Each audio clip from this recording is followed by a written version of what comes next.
नमस्कार, मैं रश्मि शर्मा और आप देख रहे हैं वीके न्यूज। जब आप पिक्चर हॉल में बैठ पिक्चर देखते हैं और एक सीन आता है जिसमें हीरो एक पुलिस वाला है और वो इतना बहादुर है कि वो किसी नेता को भी तड़ी देने से पीछे नहीं हटता, तब आप जोर से तालियां बजाते हैं और कहते हैं ये रियल हीरो है जो किसी से नहीं डरता। चलिए आज इस वीडियो में आपको रियल लाइफ हीरो से परिचय करवाती हूँ।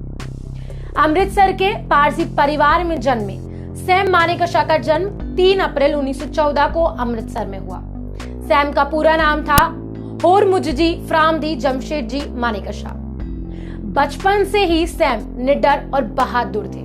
उनकी दिलेरी की वजह से ही लोग उन्हें सैम बहादुर के नाम से बुलाया करते थे। सैम भारतीय सेना के पहले ऐसे जनरल बने जिनको प्रमोट कर फील्ड मार्शल की रैंक दे दी गई थी। यहां मैं आपको बता दूं, देश के पहले फील्ड मार्शल सैम मानेकशॉ ही थे।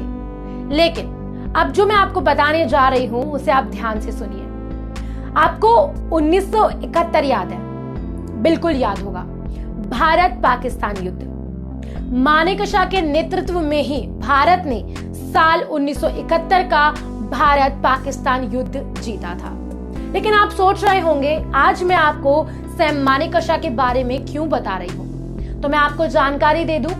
पाकिस्तान के 2 टुकड़े करने वाले और 1971 की जंग के hero field marshal Sam Manekshaw ने आज 27 जून को ही दुनिया को अलविदा कहा था। चलिए अब आपको सैम से जुड़े कुछ किस्से बताती हूँ। सैम मानेकशॉ भारत के एक ऐसे आर्मी चीफ थे जो उस समय की तत्कालीन पीएम इंदिरा गांधी की बात काटने से भी नहीं डरते थे। इतना ही नहीं, वो इंदिरा गांधी को स्वीटी तक कह डालते थे। बात 1971 की ही है। एक बार इंदिरा ने अपने आर्मी चीफ से जंग के लिए पूछा तो मानेकशॉ ने कहा कि मैं हमेशा तैयार हूँ स्वीटी। लेकिन इंदिरा गांधी जानती थी कि मानेकशॉ जैसे लीडर के दम पर ही वो पूर्वी पाकिस्तान में जंग जीत सकती हैं, और वो हुआ भी। इसीलिए उनके सारे नखरे वो सहती थी। तो आप सोच सकते हैं कितने बहादुर और जिंदा दिल रहे होंगे सैम। यहाँ एक बात आपको साफ जाहिर होती है कि मानेकशॉ खुलकर अपनी बात रखने वालों में से थे। उनके इस मिजाज का अनुमान आप इस बात से लगा सकते हैं। उन्होंने एक बार तत्कालीन प्रधानमंत्री इंदिरा गांधी को मैडम कहने से इनकार कर दिया था। उन्होंने कहा था कि यह संबोधन एक खास वर्ग के लिए होता है। मानेकशॉ ने कहा कि वो उन्हें प्रधानमंत्री ही कहेंगे। सैम 1934 में भारतीय सेना में शामिल हुए। 17वीं इन्फेंट्री डिवीजन में तैनात सैम ने पहली बार सेकेंड वर्ल्ड वॉर में जंग लड़ी थी।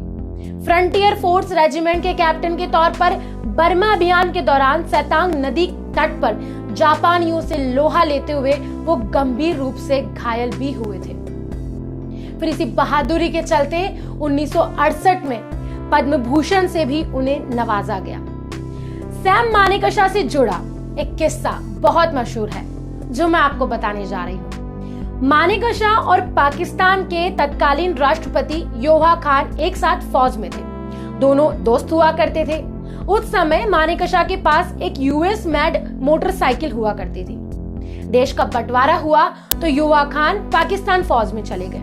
लेकिन जाते जाते उन्होंने मानेकशॉ से उनकी मोटरसाइकिल 1000 रुपए में खरीद ली। लेकिन पैसे नहीं चुकाते भी कैसे, पाकिस्तान जो चले गए थे। लेकिन योहा खान ने पाकिस्तान में तख्ता पलटकर राष्ट्रपति का पद पा लिया। मानेकशॉ भारत के आर्मी चीफ बने।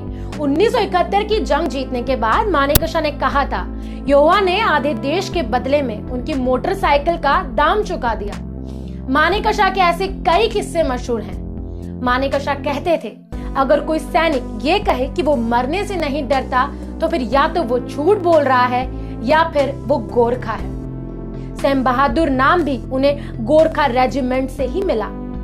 भारत की आजादी के बाद गोरखों की कमान संभालने वाले पहले भारतीय अधिकारी भी सैम ही थे।